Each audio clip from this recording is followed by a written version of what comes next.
கிறிஸ்துவுக்கு பிரியமான சகோதர சகோதரிகளை இந்த நாள் திவன்களூடாய் உங்களை சந்திப்பதில் மிக்க மகிழ்ச்சி. ஒவ்வொரு ஆண்டும் கிறிஸ்துமஸ் டைம்ல பாத்தீங்க அப்படின்னா நிறைய டெக்கரேஷன்ஸ் பண்ணுவாங்க வீட்டுல. அப்புறம் கிறிஸ்துமஸ் ட்ரீ, ஸ்டார் இதெல்லாம் மாற்றுவாங்க. ஈஸ்டர் நமக்கு வழிகாட்டியா இருக்கிறார் என்ற அடையாளமாய் நம்ம ஒவ்வொரு வீட்லயும் ஸ்டார் மாட்டிருக்கிறத பார்க்க முடியும். ஆனா இந்த நாட்களில அந்த நட்சத்திரமாய் நம்மளை வைத்து நான் கொஞ்சம் சற்று வித்தியாசமா தியானிக்கலான்னு பாக்குறேன். வசனம் சொல்லுகிறது மத்தேயு 2:10, அவர்கள் அந்த நட்சத்திரத்தை கண்டு மிகுந்த ஆனந்த சந்தோஷம் அடைந்தார்கள் என்று சொல்லி எழுதியிருக்கிறது.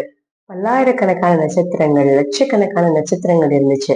ஆனா ஒரே ஒரு ஸ்டார் மட்டும்தான் அவங்களுக்கு சிக்னல் கொடுத்துச்சுன்னு சொல்லி எழுதியிருக்கிறதுங்க. ஆங்கில மொழிபெயர்ப்புல சிக்னல் பண்ணுச்சுன்னு சொல்லி. அப்ப அது எப்படி பண்ணிருக்கோம்? ஸ்டார்னாலே அதோடைய பிரகாசம் அப்படிதானே.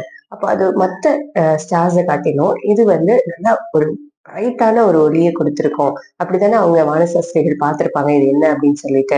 ஏன் அப்படி பிரைட்டா இருந்தது அப்படின்னு பாத்தீங்கன்னா, அதுக்குள்ள ஒரு ஜீவ வார்த்தையை சுமந்து கொண்டிருந்ததுங்க. இயேசுவின் பிறப்பின் நற்செய்தியை சுமந்து கொண்டிருந்தது.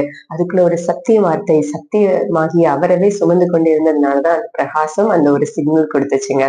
அது போலதான் நம்ம நட்சத்திரத்தின் இடத்துல நம்மளை வைத்து நான் பார்க்கிறேங்க. அந்த நட்சத்திரம் போல ஜீவ வார்த்தையோ இயேசு என்கிற மெய்யான தேவனுடைய சத்திய வார்த்தையை நீங்க சுமந்து கொண்டிருந்தீங்க அப்படின்னு சொன்னா உங்களுடைய வாழ்க்கையும் பிரகாசமா இருக்கும், உங்களுடைய முகமும் பிரகாசமா இருக்கும். காண்கிறவர்கள், உங்களை பார்க்கிறவர்கள் உங்ககிட்ட ஏதோ இருக்குன்னு சொல்லி உங்களை தேடி வருவாங்க.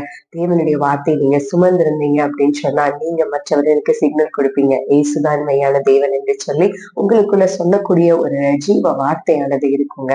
கர்த்தர் இந்த நாள்ல அப்படிதான் உங்களை பாக்குறாரு. உங்களை ஒரு ஷைனிங் ஸ்டாராவும் ரைசிங் ஸ்டாராவும் பாக்குறாரு. நீங்க எப்படி பாக்குறீங்க? அதை நிதானித்து பாருங்க. உங்களை பார்க்கிறவங்க ஆனந்த சந்தோஷம் அடைவார்கள். அவர்கள் அந்த நட்சத்திரத்தை கண்டு மிகுந்த ஆனந்த சந்தோஷம் அடைந்தார்கள். கர்த்தர் உங்களை ஆசீர்வதிப்பார். God bless you.